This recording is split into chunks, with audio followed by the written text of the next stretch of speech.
Tayo po ay tumayo at tayo po ay darako sa ating pagbasa sa aklat ng Lucas,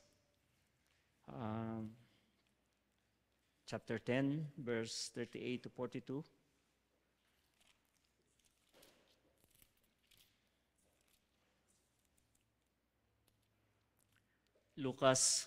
Luke 10, 38 to 42. Hear the word of God. Now, as they went on their way, Jesus entered a village, and a woman named Martha welcomed him into her house. And she had a sister called Mary, who sat at the Lord's feet and listened to his teaching. But Martha was distracted with much serving, and she went up to him and said, "Lord, do you not care that my sister has left me to serve alone? Tell her then to help me." But the Lord answered her, "Martha, Martha, you are anxious and troubled about many things, but one thing is necessary. Mary has chosen the good portion, which will not be taken away from her." Church, this is the Word of God. Please be seated. Thank you po sa inyo. Kahapon no, before that, let's pray para sa ating sermon ngayong umaga. Heavenly Father, we just want to entrust you again. Ito pong inyo pong salita. Nawa po mahayag ito sa amin, mapatibay ang aming pananampalataya at magturo po ito sa amin kung paano kami makakapamuhay po, Panginoon, sa inyo pong harapan. May you use this word, Panginoon. May you open our ears. May you open our hearts, Panginoon, our eyes, Lord, para po sa inyong salita. May your name, God, be exalted. May your name be glorified in this place. In Jesus' name, amen. Good morning po sa inyo. Kahapon po ay nakatanggap po ako ng mga pasabi. Pasabi na, Kuya Cloyd, hindi ako makaka-attend. Okay. Kasi merong gagawin. Parang tapos hanggang kanina pong umaga, mayroong nagsasabing, Pastor Cloyd, hindi po ako makakarating. Para pong nag-uusap-usap yata po sila. Parang sabi ko, oy, nag-usap-usap kayo. Gusto na naman ninyo akong masalang dito. Ako po ay, kagalakan ko po, mga kapatid, na makatayo dito sa inyong harapan. But, lagi ko pong sinasabi kay Pastor na at least twice a year lang. Siguro maximum is twice a year. Pero wala po akong magawa, mga kapatid. Minsan ay kagaya ngayon, it was not a plan, but narito po ako sa inyo at ihayag ang salita ng Panginoon. So pray for me habang kayo po ay nakaupo rin dyan sa inyong pakikinig. Sa ating pong pagsisimula, mga kapatid, tayo po ay nagpapatuloy sa sermon sa series, yung Gospel Assurance. At tayo po ay nandito ngayon. Nasa huling na po uli. Tayo ng chapter 10. Nasa huling portion ng chapter 10. Uli tayo. Gusto ko pong umpisa sa isang kwento. Ang sabi, kung kayo po ay nakakita na ng dog competition, nakakita na po kayo nun. Mga asong, ang nakikita ko nung araw, kabayo. Kasi ako po'y nangangarera nung araw. I confessing it to you na ako po'y tumataya sa karera nung araw. Kaya alam ko yung karera ng kabayo. And you cannot, hindi mo ako pwedeng, tawag nito, kumbaga ay mapaglalangan sa karera ng kabayo because I know it. Karera ng aso ay hindi po ako ganun pamilyar. Gusto kong i-train yung aming aso para ilaban sa karera one day. Dalawa yung aso namin. Hindi ko alam kung may kakayanang manalo itong dalawang ason to. So, dog sports competition. Naikukumpara po ang ating teksto sa kaibahan ng dalawang uri ng aso na sila ay magtunggali. Ibig sabihin, magtunggali ay maglaban sila. Ang isa ay tinatawag na aso. Ewan ko, kilala niyo ang asong ito, Border Collie. O alam niyo, talagang particular kayo sa aso, ako hindi. Pag sinabi niyo sa akin ang breed ng aso, ay hindi ko po siya masasabi kaagad sa inyo. But this Border Collie ay inilaban sa isang napakatalinong aso. Ang isa ay husky. Meron ho kaming husky. Pero hindi siya pangarera. Kinakabahan ako minsan kasi yung dumadaan sa amin, ang tingin niya sa aso namin, pamulutan. Hindi pangarera. Ang uri ng larong ito ay pabilisan. Karera nga ho, kaya pabilisan nito. At merong obstacle na silang dadaanan, yung aso. So nauna ang Border Collie na makalampas dahil sobrang bilis niya at husay dahil nakatuon lamang ang attention nito sa pinakadulo. So itong Border Collie ay nakatingin lang doon sa dulo. I will finish that. Mananalo ko. Sumunod ang husky na maaring masabi ninyo na ang nangyari. Sa una, ang husky ay mabilis naman. Itong nakalampas sa ibang obstacles. Nakalagpas siya, nakaraos siya. Ngunit pagdating sa iba ay bigla itong bumagal dahil natuon ang kanyang atensyon sa kanyang paligid at ito ay hindi na kumilos ng maayos. Napatunayan dito na kung sino ang nakatutok ng husto sa tamang atensyon ay siyang makikinabang sa huli. Ito rin ang matututunan natin sa tekstong patungkol sa paglilingkod kay Jesus. So mga kapatid, ang ating teksto ay may pamagat na the proper way to serve Jesus. Sa Tagalog, ang tamang paraan ng paglilingkod sa Panginoong Jesucristo. So ang sentrong mensahe, mga kapatid, ng sermon ngayong umaga ay serving Jesus seeks to find pleasure in Him instead of doing unnecessary things that lead us away from Him. Ulitin ko lang po, serving Jesus seeks to find pleasure in Him instead of doing unnecessary things that lead us away from Him. Sa Tagalog, ang paglilingkod kay Jesus ay naghahangad na makatagpo ng kasiyahan sa Kanya sa halip na gumawa ng mga hindi kinakailangang bagay na naglalayo sa atin mula sa Kanya. Ang paglilingkod kay Jesus ay naghahangad na makatagpo ng kasiyahan sa Kanya. Sa halip na gumawa ng mga hindi kinakailangang bagay na naglalayo sa atin mula sa Kanya. Tinutukoy ng teksto ang dalawang magkaibang uri ng paglilingkod kay Jesus. So, two important ways of serving Christ. Dalawang bagay. One, ay makikita natin sa verse 38 to verse 40, distracted service. Sa Tagalog ay naaambala o naaapektuhan, hindi makapagpatuloy na paglilingkod. Distracted siya, service. Pangalawa, the second one, is undistracted service. Makikita natin sa verse 41 and 42. So, let's go to number 1, distracted service.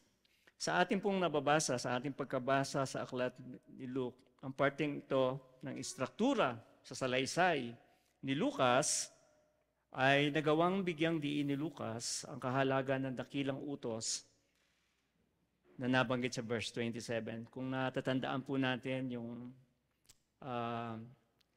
isang nagtatanong, paano ba ang paglilingkod sa Panginoon? Paano ba ang paglilingkod sa Diyos? At sinabi sa verse 27 na you shall love the Lord your God with all your heart and with all your soul, and with all your strength, with all your mind. So, tinatanong ng neighbor na ito, tinatanong ng tao na ito sa Panginoong Jesucristo, paano ba magkakaroon ng buhay na walang hanggan? At sinasabi niya, sundin ang kautusan. Alin dong kautusan ang sabi ng tao na ito? So, mga kapatid, nabigyang buhay sa nakaraan nating teksto ang pagmamahal sa ating kapwa sa pamamagitan ng parabulo o parables ng mabuting Samaritano.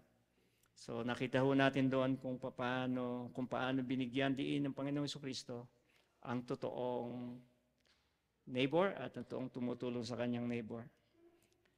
Sa pagkakataong ito, masasabi natin binibigyang buhay naman ni Jesus, naman ng pagmamahal kay Jesus sa pamamagitan ng pagsisilbing ipinamalas ni Maria at Marta nang bisitahin nila si Jesus sa kanilang tahanan.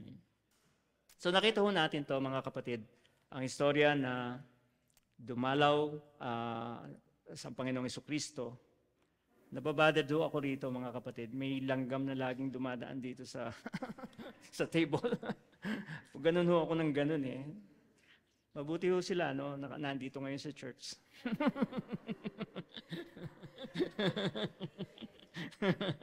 So, mga kapatid, verse 38-39, nakita natin dito, ang sabi rito, basahin 38, and as they went on their way, Jesus entered the village. Pumasok sila sa isang village, and a woman named Martha welcomed him into her house. And she had a sister called Mary, who sat at the Lord's feet and listened to his teaching. Mga kapatid, maaaring si Jesus at ang kanyang mga disipulo ay malapit na sa Jerusalem. So sila sabi rito na maaaring malapit na sila sa Jerusalem. Sa puntong ito, dahil sa pangyayari na ito ay tinutukoy ni Juan, sa aklat ni Juan, na naganap sa Bethany sa mismong lugar, nila Maria at Martha at Lazarus sa John 11 and 12, 1-8. Pero dito ho sa salaysay ni Lucas, posibleng iniligay niya ang kwentong ito, parting ito ayon sa tema na mensaheng kanyang gustong ipahayag o gustong ipakita ho sa atin. Ito ho ang layunin marahil ni Lucas, kaya ho inilagay niya ang istorya hong ito, ang mensaheng ito. Tinanggap ni Martha si Jesus sa kanilang tahanan at si Maria ay naupo sa paanan ni Jesus at nakinig sa kanyang pagtuturo. Sa sitwasyong ito ay sinabi ng verse 40, sinasabi nga ho rito, but the Lord answered her, Martha, Martha, you are anxious and troubled about many things. Siya ay nababahala at distracted sa kanyang paglilingkod.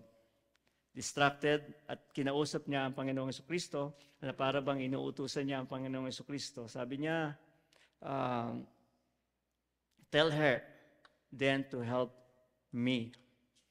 Tulad ng nasabi natin dati, ang mga babae sa kanilang kultura, sa kultura ho na ito, ay inaasahang mag-asikaso at pagtanggap ng mga bisita. So sila ho ay very, tawag dito, hospitable. Ang mga Israelites ho ay hospitable pagdating ho sa bisita. Kaya pagdating sa bisita, ay kanila ho itong inaasikaso. Culturally, at sa kanilang kultura, ang mga babae ho ang inaasahang mag-asikaso. Mga babae. At at ang mga lalaki ay particular sila sa mga pag-aaral. Yung mga babae ang siyang mag-aasikaso. Maaaring ito ang naging dahilan ni Martha sa naging kilos ni Maria. Pero dito sinasabi rito, tinutukoy ni Lucas ang malinaw na dahilan kung bakit ganoon ang sinabi ni Martha kay Jesus sa ginawang kilos ni Maria na Martha was distracted with much serving. Nabahala si Martha sa kanyang masyadong paglilingkod. So mga kapatid, sabi ni isang writer, ayon kay Harold Marshall, sinasabi niya, Martha allowed her preparations, yung kanyang ginagawang paghahanda, to become too burdensome. Kumbaga, yung kanyang ginagawang paghahanda ay naging burdensome, kabigatan sa kanya. She wished to honor Jesus with an elaborate meal. Ang Panginoong Jesucristo ay tingin ho natin deserve naman niya talaga ang maayos na handa. No?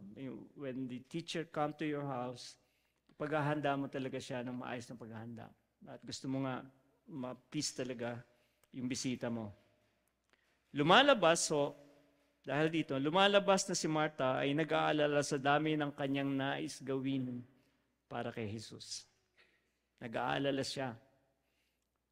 Ewan ko kapag kayo may bisita, pag may bisita kayo sa bahay na para bang nakaupo lang kayo, ihain kung ano man ang merong ihain, no?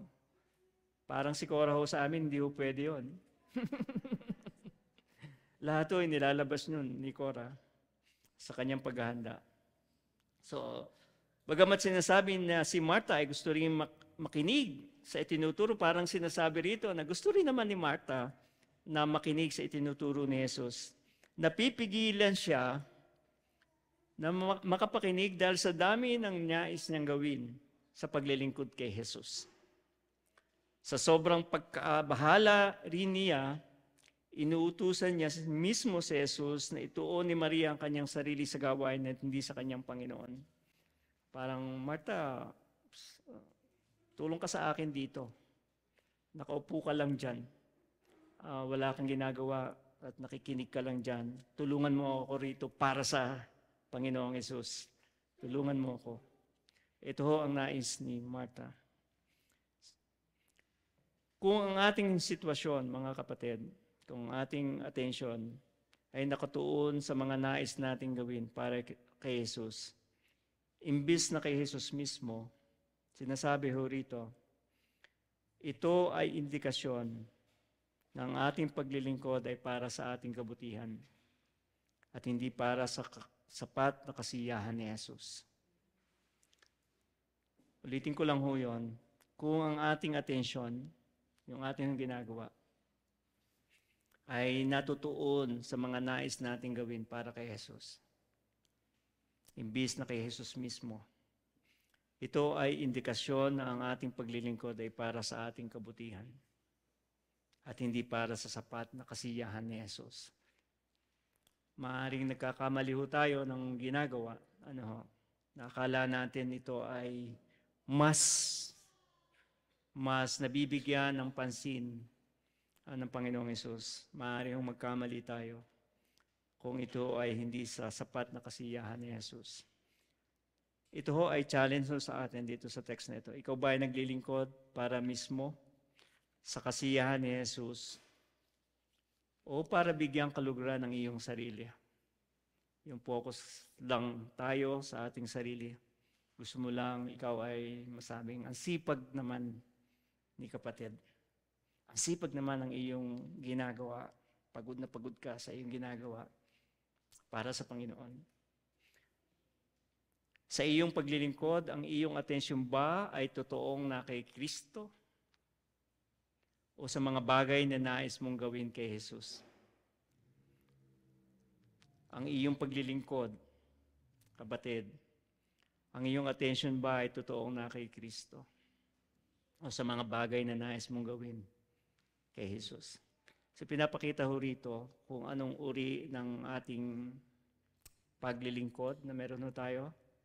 Ito ba ay, marami ho tayong makikita mga kapatid na sobrang pagal, kumbaga sobrang busy sa kanilang mga ginagawa. Pero malungkot ho ito, mga bagay na ito, minsan maisip natin na, para ba sa Panginoon talaga ito? Ang Diyos ba talaga nabibigyan ng kasiyahan dito?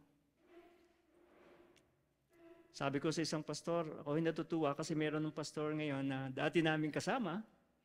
Pag kami ni-message ko siya, ay kakaiba na ang kanyang mensahe. Sabi niya, totoo naman, Pastor Cloyd, na puno ang church ng mga taong busy sa loob ng church. Pero hindi talaga sila nakakonekta kay Kristo. Sa madaling sabi, sila ay hindi totoong mga disciple ni Kristo. Sad reality ho yun, mga katotohanang nakikita ho natin. That's why tayo ho bilang iglesia ay bahagi ho ito ng ating panalangin para ho sa kanila. So again mga kapatid, ang inyong paglilingkod, ang inyong attention ba ay totoong na kay Kristo? So pinapakita ho rito na ang ating paglilingkod ay marapat kay Kristo. Tinutukoy ho dito sa umpisa ang klase ng paglilingkod kay Jesus na distracted service. Distracted service. Binibigyang linaw ni Jesus ang tunay na kaaya-ayang paglilingkod sa mga susunod na teksto. So bagamat itong kay Martha ay sabi rito ay distracted service, subalit sa susunod na mga talata ay papakita sa atin ano ba ang undistracted service. Verse 41 to 42, sa pagkabahala ni Martha sa kanyang mga ginagawa at naging kilos ni kilos ni Maria, sa kabila nito nagsalita si Jesus sa mga sumusunod na salita na sinabi rito. Verse 41, but the Lord answered her, Martha, Martha, you are anxious and troubled about many things, but one thing is necessary. Mary has chosen the good portion, which will not be taken away from her. Sa pag-aakala ni Martha kay Maria na binabalawala nito ang tungkulin, pinagtibay ni Jesus ang pagkabalisa ni Martha. Sabi ng isang writer, isang scholars, hindi naman masama yung ginagawa ni Martha. Hindi siya masama. Hindi siya sabing, hindi na ako gagawa. Hindi ho. Ang sinasabi ho doon ay ano ba yung priority niya. Ano ba ang dapat niyang unahin? Sa pag-aakala ni Martha kay Maria na binabaliwala nito ang kanyang tungkulin, pinagtibay ni Jesus ang pagkabalisa ni Martha. Again, sabi ho ni I. Howard Marshall, ang salitang anxious ay ginamit ito sa original na wikang sinasabing, sa Greek sinasabi dito, merin now. It often expresses worldly attitude, which is due to unbelief and which can divert a person's attention away from a proper concern for the things of God. So, pinapakita ho nito yung makamundong gawi at dahilan doon sa kanyang kawalan ng pananampalataya. At ito ho ay magdadivert sa attention away from a proper concern for the things of God. Ang salitang troubled, trobeo, naman ay sinasabing to cause trouble, hence the passive to be troubled or distracted. So ito ho yun. Ito yung sinasabi rito. Malinaw na ikinikilos ni Martha na siya ay puno ng maraming bagay na nagdudulot ng kaguluhan sa kanya at naglalayo na sa kanya kay Jesus. Malinaw na ikinikilos ni Martha, yung kinikilos niya ay puno ng maraming bagay, puno siya ng maraming bagay na nagdudulot ng kaguluhan sa kanya at naglalayo sa kanya kay Jesus. Kapag nga naman sa dami ng gusto mong gawin, maraming kaguluhan na bumabagabag sa iyo, ay naglalayo ito sa Panginoong Jesucristo. Binibigyang kahinahunan ni Jesus si Martha nang sabihin niya isang bagay lamang, one thing, ang kailangan. At ang bagay na ito ang pinili ni Maria na walang makakaagaw sa kanya. Malinaw, ang maraming bagay na tinutukoy ni Jesus sa teksto ay ang sobra-sobrang paghahanda ni Martha ng pagkain. At kung saan sinasabing sapat lamang ang kinakailangan. Maaaring hindi naman kailangan ng Panginoong Jesucristo yung dami ng handa. Maaaring yung sapat lang. Subalit dahil nga doon sa ni Martha, gusto niya talagang, parang gusto niyang i-please ang God sa kanyang gagawin, ang Panginoong Jesucristo. So kailangan niya magpakabisi at magpakahanda. At doon siya nagkaroon na-distraction. Nagkaroon siya ng distraction. Pero pagdating kay Maria, mas nabigyan ng malalim na kahulugan ang kasapatan na tinutukoy ni Jesus. So nabigyan ng diin kay Maria ang nais talaga ng Panginoong Jesus. Hindi maikakaila na ito ay may spiritual na kaugnayan. So, yung pala yun, yung spiritual na kaugnayan. Nabigyan ng papuri ni Jesus, si Maria, sa kanyang naging asal at kilos. So, dalawang babae na mas nabigyan ng papuri ng Panginoong Jesus, si Maria, dahil sa kanyang ginawa. Ipinahiwatig dito na nakuha ni Maria, ang pinakapunto ng paglilingkod kay Jesus. Nakuha ni Maria. Nagawa ang sapat na gawain para sa tamang prioridad na maituon patuloy ang ating kasiyahan na makasama si Jesus at matuto sa Kanya. Simula ho sa ating inawit, sa ating tawag dito, sa ating binasa sa Psalm 84, maging sa ating mga inawit, ay patungkol lahat ito sa presensya ng ating Panginoon. Papatungkol ito, sabi doon, mas mainam ang nasa isang araw sa Panginoon kaysa libong panahon na wala sa Panginoon. So, maging dito sa talata hong ating binabasa ngayon, nakita ho natin dito yung kahalagahan ng kalapitan sa Panginoon, yung pakikinig ho sa Panginoong Jesucristo. Na ipahiwatig nga ho dito, nakuha ni Maria ang pinakapunto ng paglilingkod. Ang pinapunto ng paglilingkod ay ang pakikinig sa Panginoong Jesucristo. Nagawa ang sapat na gawain para sa tamang prioridad. Na ituon na patuloy ang ating kasiyahan makasama si Kristo. Siguro isa hong tanong sa atin mga kapatid ay, di ho ba kagalakan sa atin na lagi niyong kasama ang Panginoong Jesucristo? Siguro yun ang pinakamainam na kalagayan ho ng isang tao na alam niya na kasama niya ang Panginoong Jesucristo. At lubos ang kanyang kagalakan dito. Tayo ngayon ay nabubuhay sa panahon na kung saan marami umaagaw ng ating atensyon. Ano ang ating unang tinitingnan pagbukas ng ating mata? Pagdilat ng mata sa umaga.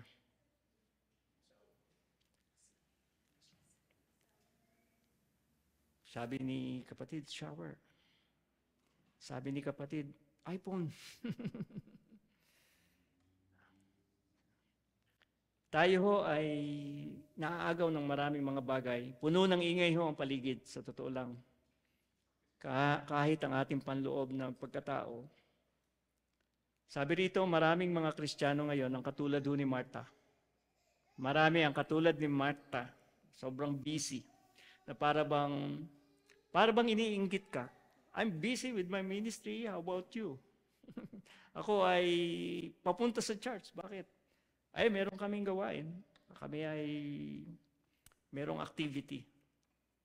Para bang iniinggit ho tayo sa maraming maraming ginagawa. Marami ring mga Kristiyano ngayon ang katulad ni Martha na balisa sa maraming bagay na itutuon ang atensyon palayo kay Kristo. Sa halip na palapit kay Kristo, kanilang ginagawa, ito pala ay papalayo. Ayaw ho natin mangyari yun sa atin mga kapatid. Na yung ginagawa ho natin ay hindi ho papalapit kay Kristo, kundi papalayo sa Panginoong Jesucristo. Nawa hindi ho ito mangyari sa atin. So ito ho'y tanong sa atin. Sabi rito, kamusta ang pamumuhay mo ngayon kay Jesus? Kamusta kapatid ang iyong pamumuhay sa Panginoong Jesucristo? Ikaw ba ay patuloy na nagagalak na kasama mo siya? Ikaw ba ay patuloy na nagnanasa na marinig siya? Ikaw ba ay saan nakatuon ang iyong attention? Saan nakatuon ang iyong attention? Kamakailan ang iyong attention? Parang kamakailan is kanina lang. Saan nakatuon ang iyong attention?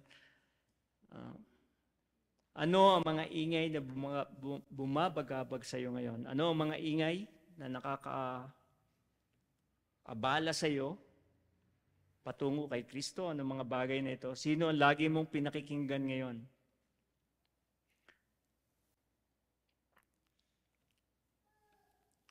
So mga katanungan ho ito sa ating mga kapatid. Ano rin ang kinakailangan mong gawin para maituon mo patuloy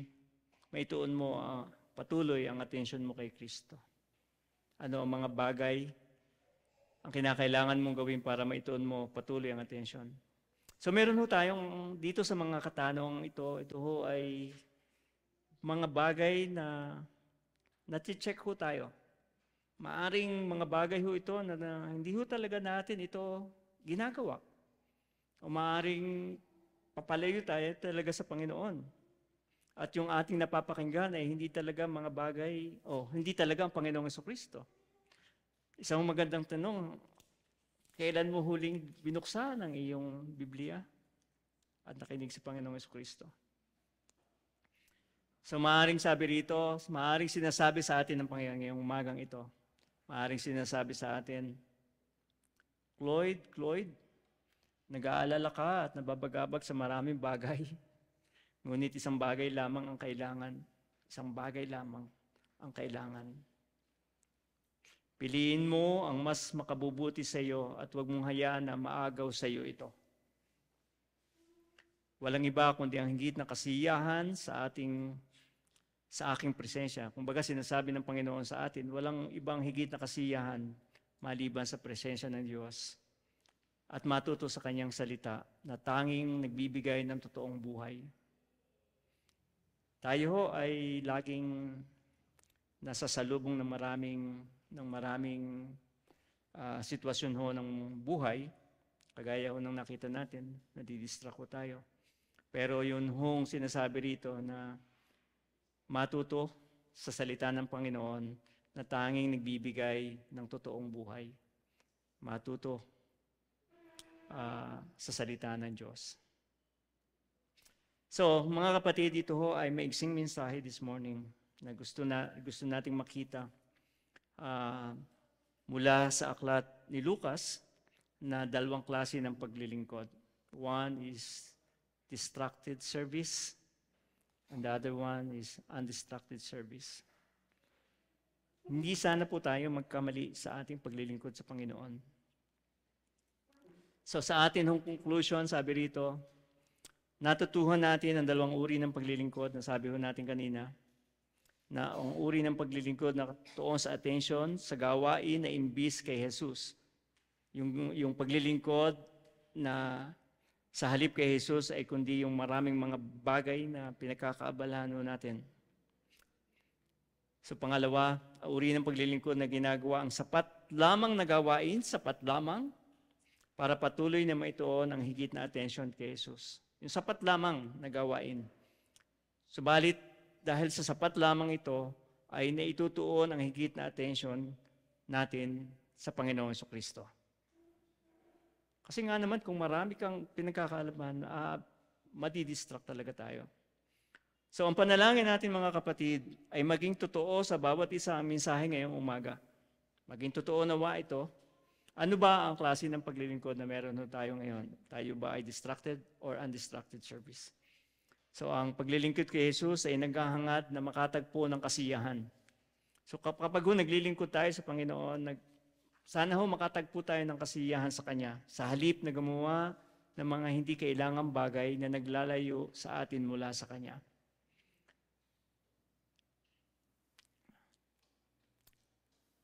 Kung inyo pong titingnan ang talatang ito sa verse 42, but one thing is necessary. Sana ma-highlight po natin ito, yung one thing. Ito ho ay mabigyan sana ito natin ng mataas na emphasis.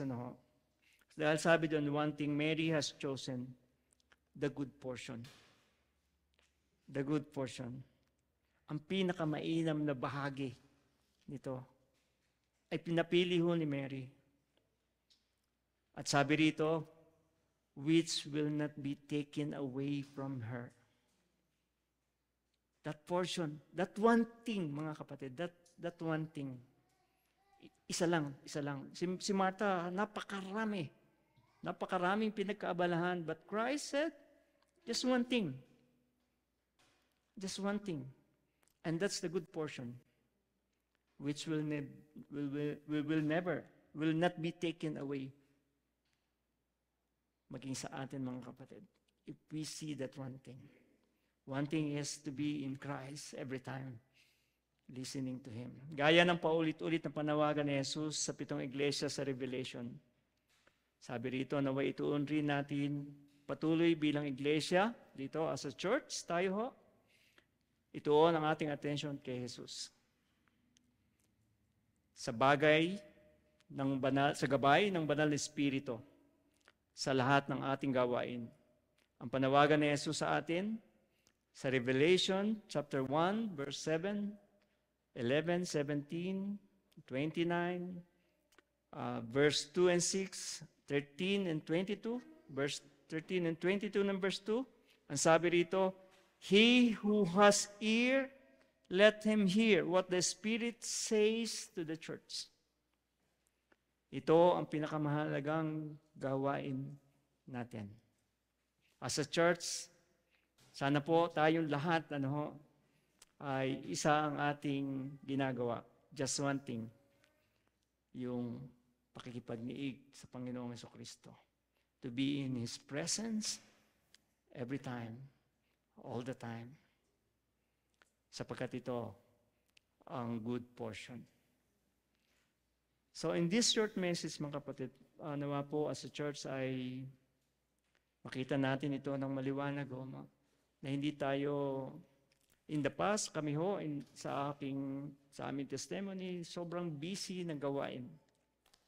But we realize na hindi pala ito ang makapagbibigay ng kaligayahan sa atin, maging sa Panginoong Jesucristo, sabi niya, kundi yung pakikinig sa Panginoong Jesucristo. Let's pray. Dear God, maaari po, Panginoon, that marami pong lesson ang talata po na ito na maaari pong na-miss namin, Panginoon. But there are portion of this scripture, Lord, that we see na naging maliwanag po sa amin na uri ng service na ninanasan niyo po individually and even as a church. Kaya po, Panginoon, ngayong magang ito, kami nagpapasalamat sa inyo. Nawa po, Panginoon, ay mapili namin ang isang bagay na imahalaga, necessary. That ito po, Panginoon, ay makapagbigay kalwalatian sa inyo. Mapili namin, Panginoon, ang patuloy na nakikinig lamang po sa inyo. Umaasa at namumuhay ayon sa inyong salita lamang po, Panginoon. At samahan niyo kami, Panginoon, bilang iglesia sa challenge na ito, Panginoon. At kami po, Lord, as a church, Cruciform Light Church of Lipa, ay makapagbigay kalwalatian sa inyong pangalan. Salamat po ngayong araw na ito. Salamat sa inyo pong mensahe. Sa pangalan ng Panginoong Yesus. Amen.